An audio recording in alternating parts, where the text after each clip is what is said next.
오늘도 계속해서 우리 만나 성경 아카데미 창세기 편 계속해서 진행해 보도록 하겠습니다. 오늘 7번째 시간인데요. 시간 참 빠릅니다. 그렇죠? 벌써 7번째 시간입니다. 창세기에 대해서 알면 우리 성경 전체의 큰 틀을 볼 수 있고 또 틀을 우리가 가질 수 있습니다. 우리 다음 페이지 넘겨주시고요. 그 다음 페이지.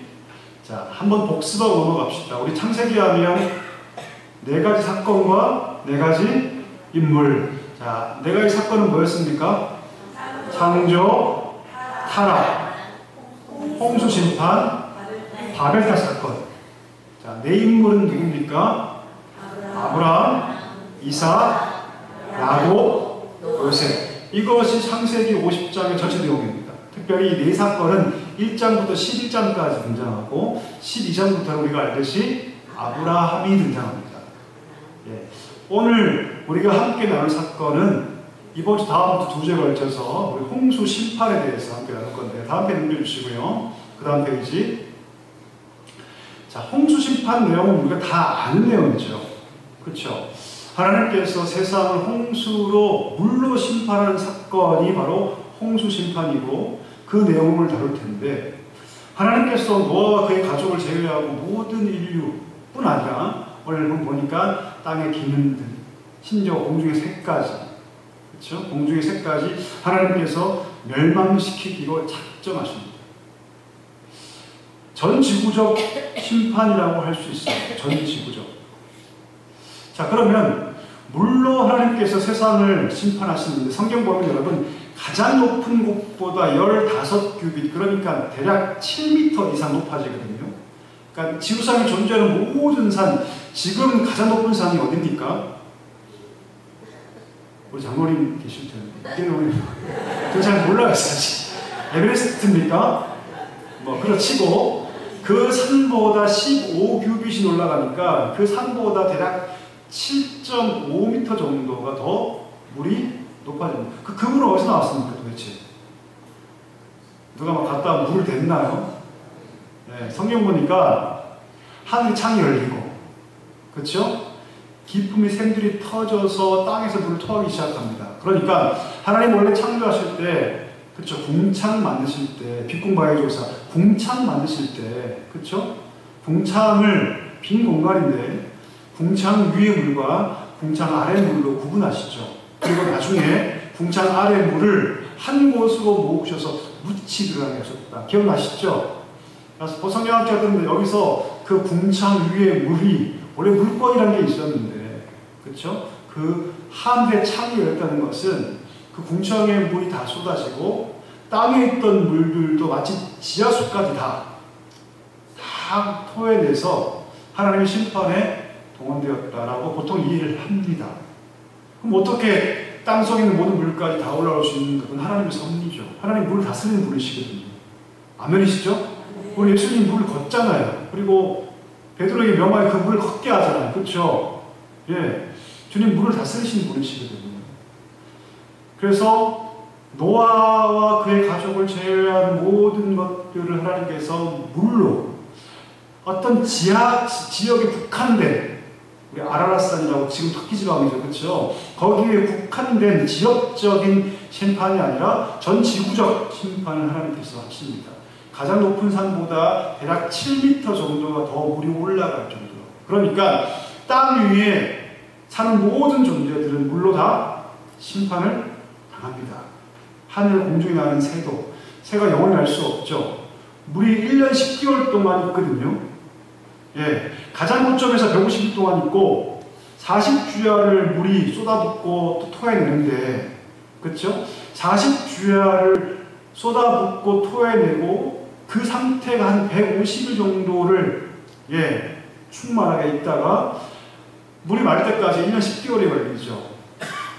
우리가 알듯이 처음에는 무슨 새를 내보냅니까? 처음에는 무슨 새를 내보내죠?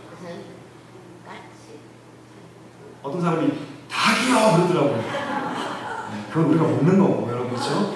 처음에 까마귀 내보내죠, 그렇죠? 이 까마귀 내보내면 돌아옵니다. 두 번째는 뭘 내보냅니까? 비둘기를 내보내죠. 다음 주에 다시 할 겁니다. 근데 두 번째 비둘기가 뭘 물고 들어옵니까? 올리브나무 잎사귀를 갖고 들어옵니다. 마지막 세 번째 또 비둘기를 내보냈더니 돌아오지는 않아요. 아, 땅이 마르기 시작했구나. 그리고 그대가 아라랏산에 정착하게 되고, 문을 열고 나오게 되죠. 그게 1년 10개월이 걸려요, 여러분. 오래 걸리죠. 그러니까 그러면 아무리 공중에 새라고 할지라도 그 비를 맞고 그 모든 생태계가 마비된 상태에서 생존할 수 있습니까? 불가능합니다. 불가능해요. 하나님께서 전 지구적 심판을, 홍수 심판을 행하시죠. 자, 그러면 왜 하나님이 이렇게 심판하시고자 했을까요? 우리가 알듯이 지난주에 가인의 후손과 아벨 대신 주신 셋의 후손이 등장하고, 가인의 후손들은 죄가 계속해서 창궐하고 모든 문명에 이어 문화를 발달하는데, 그렇죠? 라멕이라는 사람이 사람을 죽여서 막 자랑하잖아요. 그렇죠?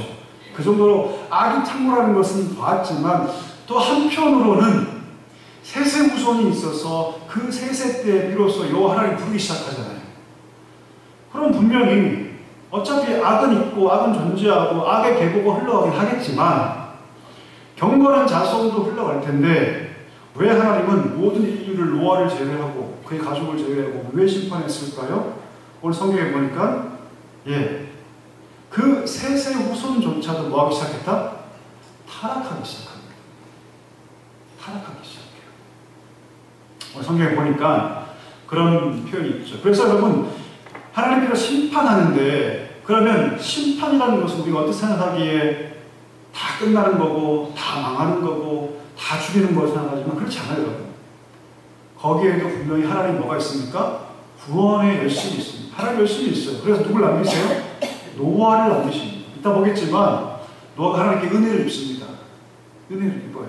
그리고 그 가족들을 다 구원하시죠, 하나님께서. 심판은 항상 여러분 두 가지 면이 있습니다. 뭐가 있습니까? 공의를 따라서 하나님께서 그 공의에 따라 심판하는 것이 있지만, 그 이면에는 항상 뭐가 있다? 사랑이 있습니다. 사랑. 하나님의 사랑. 세상을 구원하자 하시는 하나님의 구원의 열심은 결국 사랑인데, 그 공의와 사랑이 심판 가운데 항상 함께 있습니다. 심판 불면성을 가지죠. 우리가 보통 심판 노래가 나쁜 의미지만 그렇지 않습니다. 하나님의 심판은 항상 공의와 사랑이 함께 합니다. 다음 편 넘겨주시고요. 자, 그러면 왜 하나님께서 그렇게 홍수를 일으키셔야만 했을까? 6장 5절이 너무너무 잘 보여줍니다. 한번 읽어볼까요? 6장 5절 시작. 여호와께서 사람의 죄악이 세상에 가득함과 그의 마음으로 생각하는 모든 계획이 항상 악할 뿌림을 보시고, 여기서 사람은 여러분 악한 가인의 후손뿐 아니라 셋의 후손도 포함되는 거예요. 셋의 후손도. 자, 두 가지를 구분해 볼까요? 이미 세상의 죄악이 가득합니다. 이미 가득해요. 자, 그런데 그 죄악을 계속해서 재생산하는 인간의 마음 가운데 모든 계획 또한 뭐합니까? 악해요. 자, 현재 상태도 악하죠. 이미 세상의 죄악이 간영합니다. 근데 앞으로 시간과 공간 속에서 무엇인가를 만들어갈 인간들의 그 계획조차 뭐예요? 악한 거예요. 그러니까 과거와 현재와 미래가 악해요. 심지어 경건한 후손으로 허락하신 셋의 후손조차 이 죄악에 물들어서 그 악에 가담하고 있죠. 자, 밑에 보시면 셋의 의로운 자손들마저도 노아의 가족을 제외하고 다 멸망시켜야 할 만큼 죄악이 크게 나갑니다. 이게 홍수 심판의 원인이에요. 하나님께서 그냥 아유 귀찮다, 지겹다, 그냥 다 없애버리자 이렇게 말씀하신 것 같지 아니라 철저하게 하나님의 공의와 사랑의 관점에서 하나님께서 이 심판을 시행하신다는 것을 우리가 알아야 합니다. 다음 편 넘겨주시고요. 자, 구제할 수 없는 지속적 타락. 아까 얘기했죠. 과거는 이미 죄가 넘쳐요. 현재도 죄가 넘치는데 내 머릿속에 계획하는 모든 것이 다 악하다 라고 할 때 그 모든 상황을 역전시킬 수 있는 유일한 길은 심판밖에 없습니다. 심판. 그래서 하나님께서 역사를 쭉 보면 어떤 시대를 하나님께서 심판하실 때는요, 딱 그런 거예요. 로마 같은 거 볼까요? 로마의 역사를 쭉 보면 여러분, 과거와 현재와 미래가 악하다는 것을 알 수 있어요. 하나님께서 더 이상 이건 희망이 보이지 않는다고 할 때 하나님께서 아주 구체적으로 심판을 행하시는 것을 볼 수 있습니다. 우리도 마찬가지죠. 우리 삶 가운데 과거와 현재가 악한데 내가 생각하는 모든 것들이 조금도 하나님이 없다라고 판단할 때 하나님께서 그 개인에게 심판하십니다. 왜요? 희망이 없기 때문이죠. 희망이 없어요. 왜 하나님께서 소돔과 고모라를 심판하기 전에 5명의 의인만이 있어도 내가 심판하지 않겠다고 말씀하실까요? 5명이 있으면 그렇죠? 적어도 5가정은 그 5명을 통해서 영향을 받을 것이고 희망을 볼 수 있거든요. 100%가 아니잖아요. 그렇죠? 95%잖아요. 그렇죠, 여러분? 그런데 그 5명이 없어서 어떻게 됩니까? 심판당해요. 심판. 하나님은 언제 심판하시는 걸 보면 알아요, 여러분. 하나님께서 가나안 땅을 이스라엘 백성들을 통해 40년 후에 심판하시죠. 그럼 그 심판의 때가 무언가? 그 상황이 어땠을까라고 할 때 보통 신학적으로 볼 때 과거와 현재 더 나아가서 미래까지도 그가 생각하는 모든 계획과 모든 마음이 완전하게 악할 때 더 이상 희망을 볼 수 없을 때 하나님께서 뭐 하신다? 심판하십니다. 그러니까 심판은 여러분들 회개의 과정 가운데 일어나지 않습니다. 내가 죄를 지었는데 마음이 아파요. 하나님 기억납니다. 보통 그때 하나님께서 완전히 심판하지 않으세요. 죄를 깨닫지 못하고 더 완악해지고 생각하는 모든 것들이 악하고 계획이 모두 다 악할 때 하나님이 개인과 교회와 가정과 국가를 심판하십니다. 그때가 심판의 때예요. 나중에 여러분 요한계시록에 보면 심판의 과정이 진행되죠. 7인, 7나팔, 7대접. 요한계시록 읽어보셨죠? 그렇죠? 이 심판의 과정이 이루어지는데 왜 하나님 이렇게 7인, 7나팔, 7대접이라는 과정을 통해서 하나님 심판하실까요? 그만큼 세상의 죄악이 어떻게 해요? 가득 찬 것. 이걸 관용이라고 얘기하는데 가득 찼고 그들의 머릿속에 온통 하나님을 대적하고 악한 것밖에 없을 때 하나님께서 7인, 7나팔, 7대접을 통해서 어떻게 해요? 심판하시죠. 자, 심판하려고 하니까 막 대적하고 하나님을 대적하려고 그러죠. 아마겟돈이라고 얘기 들어보셨죠? 그렇죠? 이 아마겟돈은 지명의 이름인데 세상의 모든 왕들이 하나님을 대적하기 위해서 한 곳으로 집결합니다. 마치 옛날에 그 바빌론 바벨탑처럼. 그곳이 어디다? 아마겟돈이라고 얘기를 하죠. 보통 최후의 전쟁. 혹은 이런 곡과 마곡의 전쟁, 이건 구약적 맥락에 있는 것인데 어쨌든 간에 곡과 마곡은 이런 이스라엘 백성들을 공격하는 북방의 지방을 의미하는데 어쨌든 간에 그 최후의 전쟁을 하나님께서 이 세상의 죄악이 가득 차서 7인, 7나팔, 7대접을 통해서 하나님 심판하시는데 그것에 저항하기 위해서 아마겟돈이라는 곳에 세상의 모든 왕들이 모여서 하나님을 대적하는 마지막 최후의 전쟁을 벌이는데 누가 승리합니까? 모르겠으면 가서 읽어보시면 됩니다, 여러분. 하나님이 이기시죠. 이기시죠. 그렇죠? 거룩한 옷을 입은 자들이 그래서 어린 양의 마지막 잔치, 호린 잔치에 참여하고 20장부터는 뭐가 등장합니까? 최후의 심판, 백보자 심판 들어보셨죠, 여러분? 최후의 심판이 등장합니다. 그 생명책에 이름이 기록되지 않는 자들은 여러분 다 어떻게 해요? 불못에 던져지는데 그 불못을 계시록에서 둘째 사망이라고 얘기합니다. 누구를 면제해요, 여러분? 생명책에 그 이름이 기록된 자들은 둘째 사망의 해를 받지 않습니다. 불못에 던져지지 않아요. 그리고 마지막에 결국 하나님께서 완전한 승리를 거두시고 새하늘과 새 땅이 그려지죠. 이게 계시록의 이야기인데, 자, 그거의 예표적 성격을 보이는 창세기 사건이 무엇이다? 바로 홍수 심판입니다. 창세기에서 홍수 심판을 굉장히 비중 있게 다룬 이유가 바로 그거예요. 우리 샌드위치 구조라고 하죠, 여러분. 저도 샌드위치 좋아하는, 햄버거 같은 거 좋아하는데, 빵이 있고 중간에 내용이 있고 빵이 있죠. 그와 똑같이 여러분, 홍수 심판과 요한계시록의 우주적 심판은 그 안을 담는 그릇 같은 거예요, 사실. 처음에 등장하는 홍수 심판은 예표적 성격이 있습니다. 미리 보여주는 거울 같은 그런 성격이 있죠. 마지막에 보이는 요한계시록의 마지막 심판은요, 성취적 의미가 있습니다. 예표와 성취라는 두 가지 이 빵이 그 안에 알맹이를 다 담고 있습니다. 자, 다음 편 읽어주시고, 그러면 그러면 성경에 보니까 2절에 보니까 하나님의 아들들, 사람의 딸들 이라는 표현이 등장하는데, 그럼 하나님의 아들들은 누구고 사람의 딸들은 누구인가?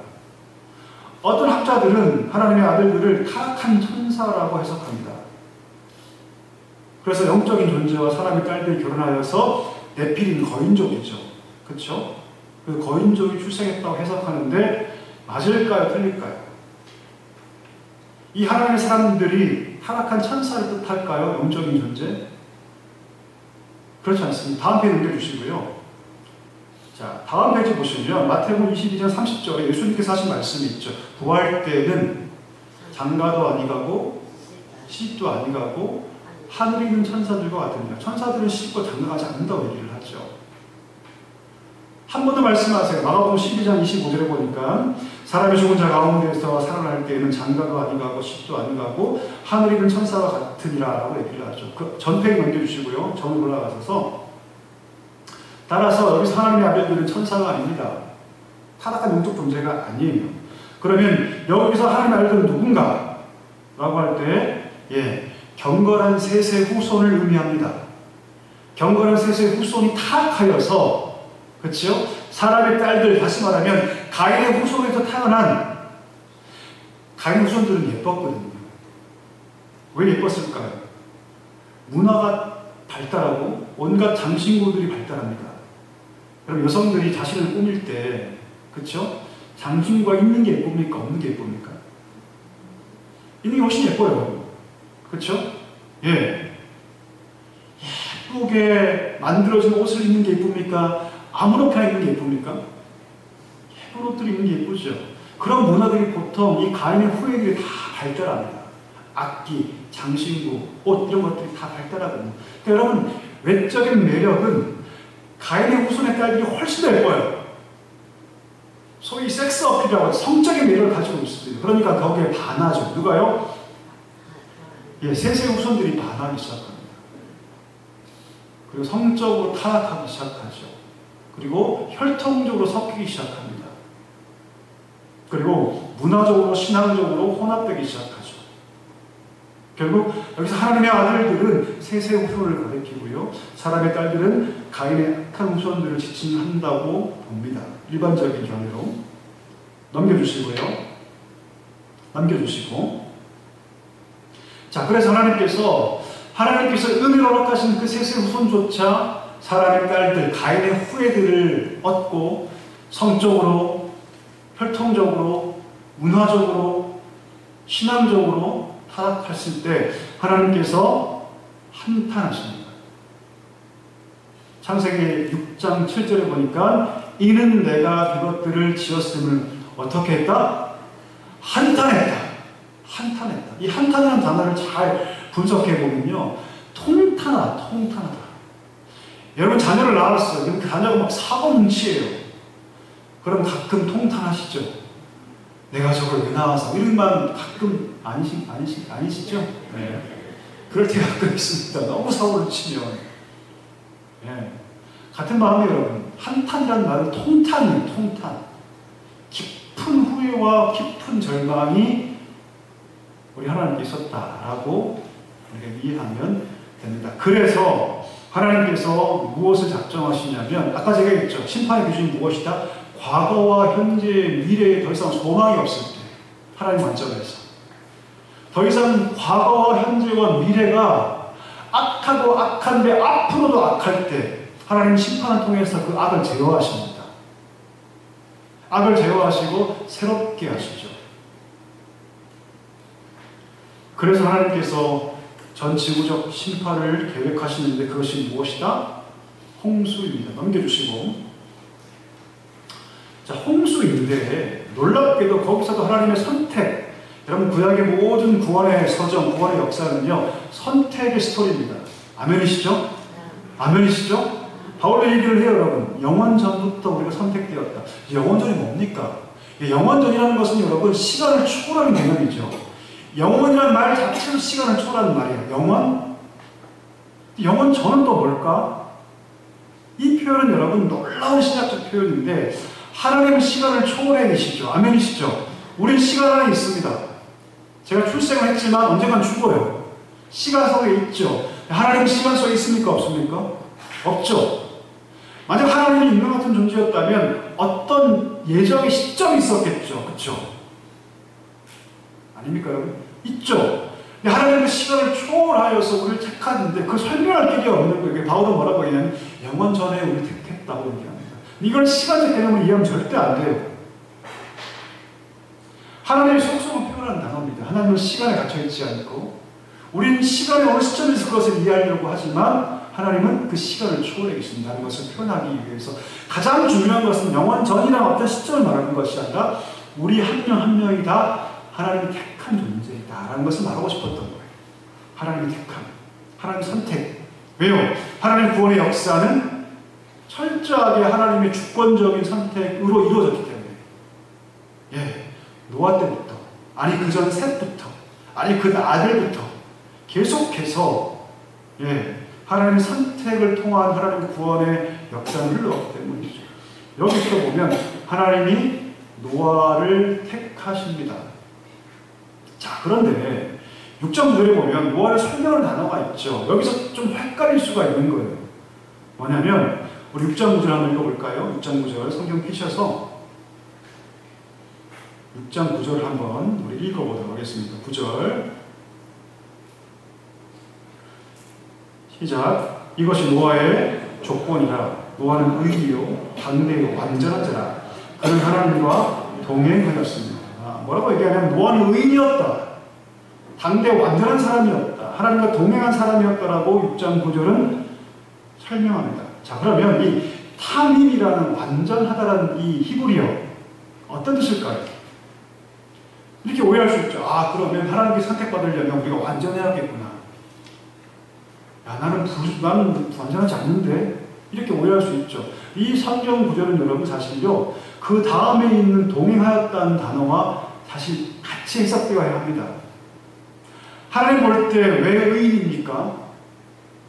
그가 죄가 없고 실수가 없고 문제가 없기 때문에 아니 그렇지 않아요. 노아는 실수 많습니다. 나중에 1년 10일 후에 그의 나이 601살에 물이 마르고 방주가 산에 도착해서 살아갈 때 그가 막 술 취해서 하체를 다듬어냅니다. 자, 그러면 노아는 의인입니까? 아닙니까? 노아는 의인이 맞죠. 근데 완전한 사람이 아닙니다. 여기서 이 탐임이라는 완전한이라는 말은 여러분 성실하다, 흠이 없다, 순결한, 바꿔 얘기하면 그가 하나님과 열심히 동행하기 위해서 어떻게 해요? 순결한 마음으로, 성실한 마음으로 하나님과 동행하기 위해서 뭐 했다? 노력했다는 뜻이에요. 도덕적으로, 행위적으로 아무런 흠이 없다는 뜻이 아니에요, 여러분. 어떤 인간이 하나님 앞에서 도덕적으로, 행위적으로 흠이 없습니까? 그럴 수가 없죠. 우리는 다 흠이 있습니다. 그렇죠? 그럼 하나님 보실 때 왜 그를 의인이라고 평가하시냐면 약점이 있고 부족하지만 하나님과 동행하기 위해서 순전한 마음으로 몸부림치는 그 모습을 하나님께서 의롭다고 평가하시는 거예요. 행위적으로 완전하다는 뜻이 아닙니다. 이 탐이라는 단어를 잘 해석해야 돼요. 지금도 마찬가지죠. 하나님이 우리를 바라보실 때 우리가 행위적으로 완전하기 때문에 우리를 기뻐하십니까? 아니에요. 절대 그렇지 않습니다. 왜 기뻐하실까요? 죄가 있고 때로 넘어지고 모순도 있고 아픔도 있지만 하나님 앞에서 믿음으로 살기 위해 몸부림치는 그 모습을 보면서 하나님 기뻐하시는 거죠. 우리는 발끝도 하나님의 완전함에 닿을 수 없습니다. 여기서 이 노아를 표현할 때 당대의 완전한 자였다, 이 표현을 그가 도덕적으로, 윤리적으로, 행위적으로 아무런 문제가 없었다? 아니에요. 절대 그렇지 않습니다. 하나님과 동행하기 위해서 그는 순전하게, 순결하게, 성실하게 그렇게 행하기를 노력한 자였다. 이렇게 우리가 이해하면 좋습니다. 자, 다음 페이지 보여주시고요. 중요한 건 여기입니다. 자, 중요한 건 이거예요. 6장 8절에 보니까 노아가 하나님의 은혜를 입습니다. 만약 노아가 방주에 들어간 이유가 그가 행위적으로 혹은 도덕적으로 아무런 문제가 없었기 때문이라면 이런 구원의 근거가 은혜에 있지 않고 그에게 있죠. 그의 행위에 있죠. 그렇지 않습니다. 그가 방주에 들어간 것은 그가 행위적으로 아무런 문제가 없었기 때문이 아니라 뭐 때문이에요? 은혜 때문에. 그리고 그 은혜라는 말은 전적인 하나님의 선택을 전제합니다. 아무런 조건 없는 자인데 하나님께서 그걸 어떻게 해요? 주권적으로 택하시는 거예요. 노아를. 자, 그래서 영어 성경 보면 뭐라고 기록되어 있냐면 But Noah found grace in the eyes of the world. 모든 성경이 다 이렇게 번역해요. 우리가 알고 있는 킹제임스 버전, NIV, NLT, NASB 다 이렇게 번역합니다. 지역해 볼까요? 노아는 하나님의 눈에서 뭘 발견했다? 은혜를 발견했다. 이런 뜻이에요. 우리 이것을 의미적으로 이해하기 쉽게 의역했지만 직역하면 노아는 하나님의 눈에서 뭘 발견했다? 은혜를 발견했다. 그럼 그 은혜는 뭘까요? 두 가지예요, 여러분. 나 같은 자를 선택해서 이렇게 바라보시는 하나님의 그 은혜, 나를 택한 은혜. 두 번째, 나를 택한 은혜뿐 아니라 이 심판 속에 뭐가 있다? 하나님의 은혜가 있다는 거예요. 이 두 가지 의미를 같이 갖고 있습니다. 나 같은 자를 하나님께서 택해 주셔서 나를 방주에 넣으신 이 은혜, 그의 눈에서 보았다는 뜻이고요. 두 번째, 비록 온 세상이 이제 120년 지나면 지구적 심판이 이루어져서 모든 자가 다 죽겠지만, 그러나 그 심판 속에 뭐가 있다? 은혜가 있다는 것이에요. 이 두 가지가 다 담겨 있습니다. 노아는 여호와께 은혜를 입었다는 것은 하나님을 그렇게 부르시는 거죠. 왜요? 선택하기 위해서. 그를 하나님 택하셔서 방주에 넣기 위해서 그를 부르시는데 그의 눈에서 뭘 보았다? 은혜를 보았습니다. 나를 향한 은혜, 이 심판 속에 담겨있는 은혜를 보았습니다. 다음 편 읽어주시고요. 그래서 여러분 한번 읽어볼까요? 같이 한번 읽어보겠습니다. 시작. 하나님의 선택은 언제나 은혜로 이루어집니다. 아멘이시죠? 은혜라는 건 뭡니까? 조건 없이 주는 거예요. 만약 누군가 조건이 있다면 그 은혜가 아니죠. 그 당연한 거죠, 여러분. 예. 은혜라는 말은 여러분 반드시 뭘 전제하냐면 조건 없음을 전제합니다.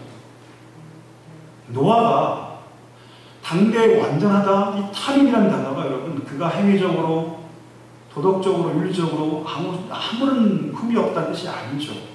그렇죠? 그럼에도 불구하고 하나님과 동행하기 위해서 몸부림치는 것을 보고 하나님께서 어떻게 해요?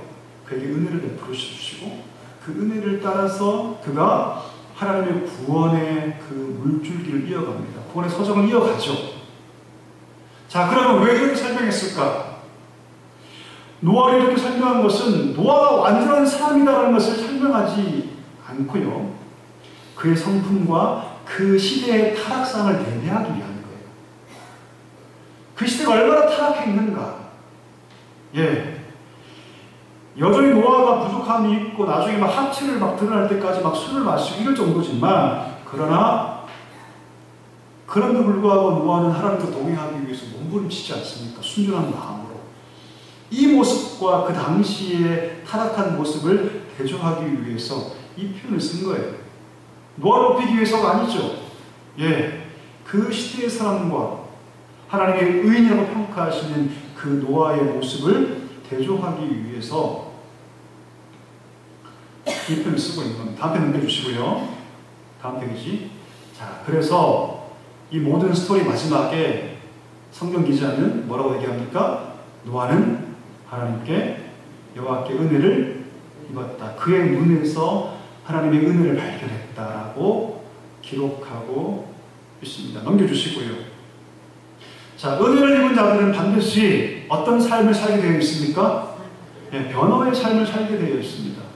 나는 아무런 조건이 없는 자인데 하나님 주권적인 선택으로 나를 구원 백성으로 삼아주신다고 믿는다면 그의 삶은 바뀌죠. 바뀝니다. 누구 중심으로요? 나를 구원하신 그 구원자 하나님 중심으로 그 삶이 바뀔 수밖에 없습니다. 그래서 여러분 120년 동안 그가 방주 시울 때 어떤 마음이었을까? 은혜의 마음이에요. 은혜의 마음. 은혜의 마음. 나 같은 자를 구원하신다는 하나님의 그 놀라운 은혜의 마음. 그리고 이 방주에 타는 자들을 하나님께서 구원하시겠다고 말씀하시니 한 명이라도 이 방주에 태우려는 마음이죠. 이게 은혜 받은 자의 변화의 삶의 핵심입니다. 어떤 신학자는요, 노아에게 있어서 예배는 과연 무엇이었을까? 노아에게 있어서 예배는 결국 방주를 만드는 것이었다라고 얘기합니다. 120년 동안 그냥 목수로서 그냥 배 만드는 그런 배 만드는 사람이 아니라 노아에게 있어서 이 방주를 만드는 과정은 예배였다. 은혜의 힘으로 했기 때문이죠. 은혜의 힘으로. 그리고 내가 이 은혜를 입었다면 한 명이라도 변화되어서 이 방주에 타면 어차피 하나님의 심판은 예정되어 있고 예고되어 있는데 이 방주에 타서 나와 같이 하나님의 눈에서 은혜를 발견할 수 있다면 이런 마음으로 그 방주를 만들었던 것이죠. 그러니까 방주를 만드는 과정은요, 적어도 노아에게 있어서는 예배입니다. 예배. 짐승을 쪼개 바치거나 하지 않죠. 예배입니다. 그 완벽했던 것이 아니죠. 나장 9장 21절 보면 당장 그가 술 먹고 뻗어가지고 하체를 다 드러내고 그것 때문에 또 가정 안에 발생한 갈등이 발생하지 않습니까? 그런 실수가 많은 사람이에요, 여러분. 자기 둘째 아들이 그렇게 자기를 그렇게 했다고 해서 심지어 함을 저주해 버리지 않습니까? 여러분, 자식이 실수하면 그 자식 저주합니까, 여러분? 제 딸이 저한테 와서 실수하면 제가 제 딸을 저주할까요? 그럼 저주하십니까?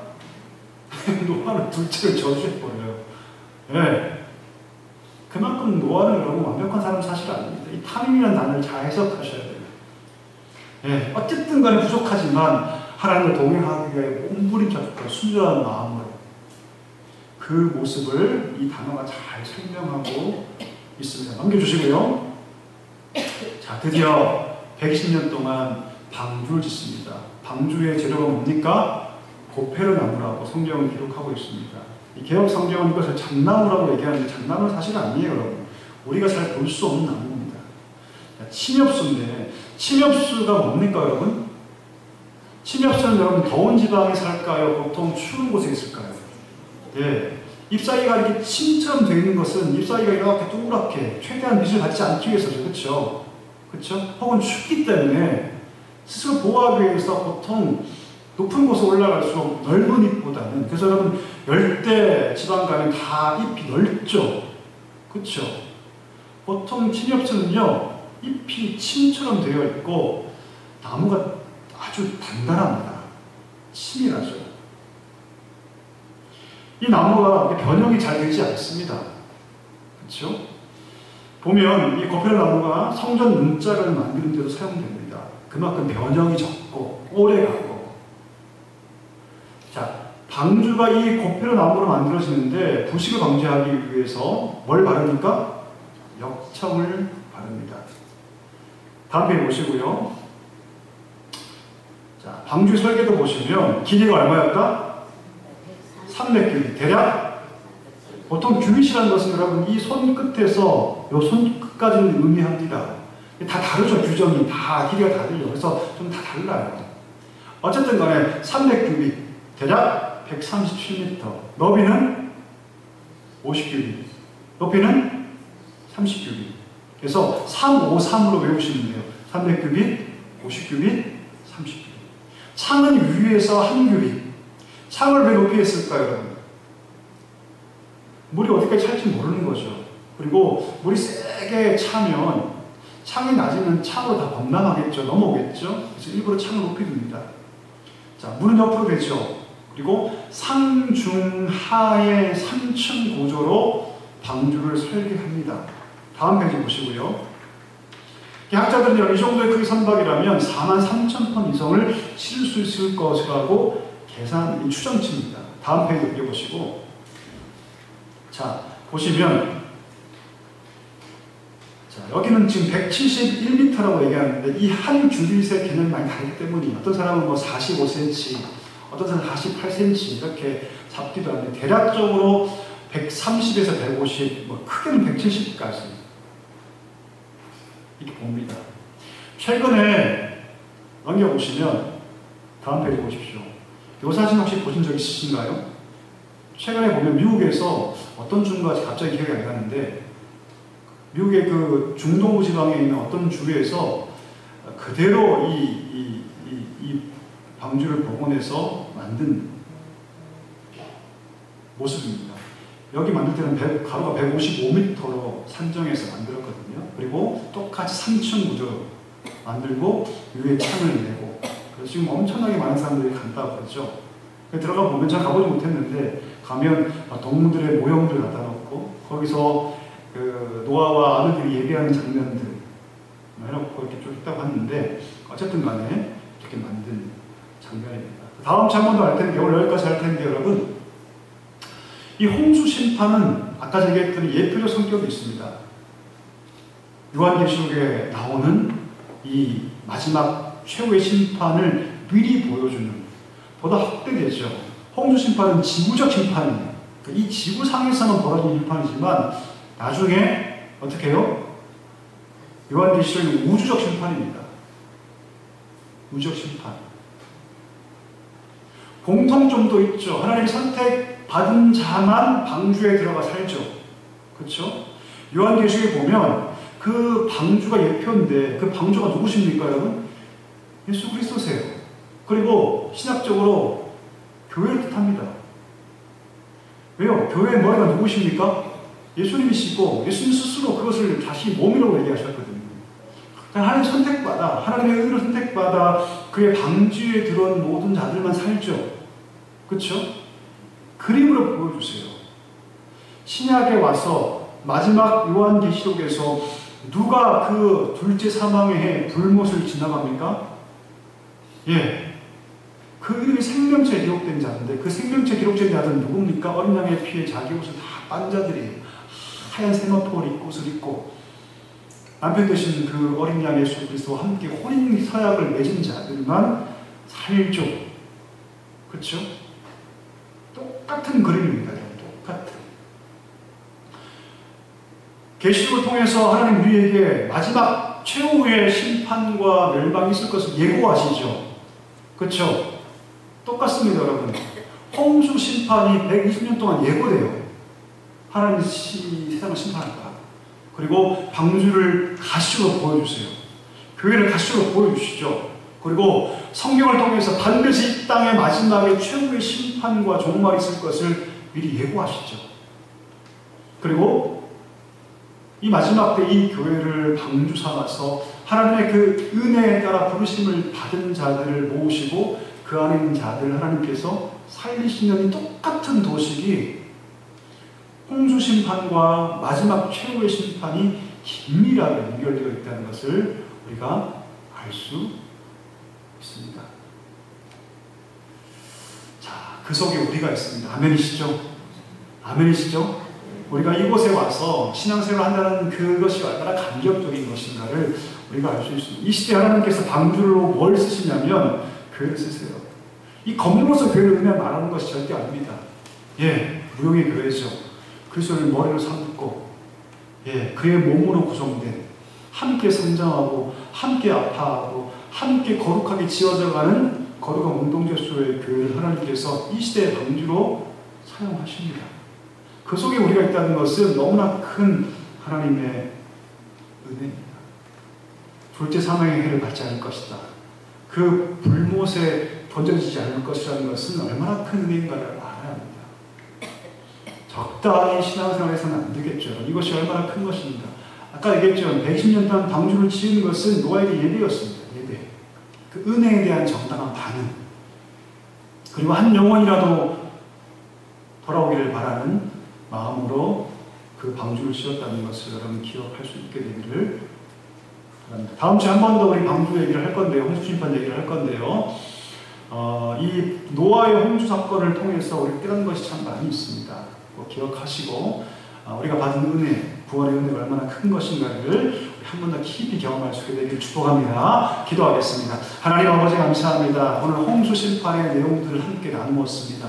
주님, 우리를 하나님의 전적인 선택 가운데 불러주시고 은혜 주셔서 이 신약시대의 거룩한 방주 안으로 우리를 불러주셨습니다. 하나님, 그 은혜를 우리가 안다면 그 은혜를 우리가 받았다면 하나님 노아처럼 그렇게 예배하게 하시고 잃어버린 영혼을 향하여 담대히 나아가게 하여 주셔서 저희는 계시록을 통해서 이미 우리에게 심판을 선언하고 계신데 하나님 전 우주적 심판이 시행되기 전에 하나님의 그 놀라운 구원의 복음을 만방에 선포하는 우리 모두가 되게 하여 주시옵소서. 예수님의 이름으로 감사하며 기도하옵나이다.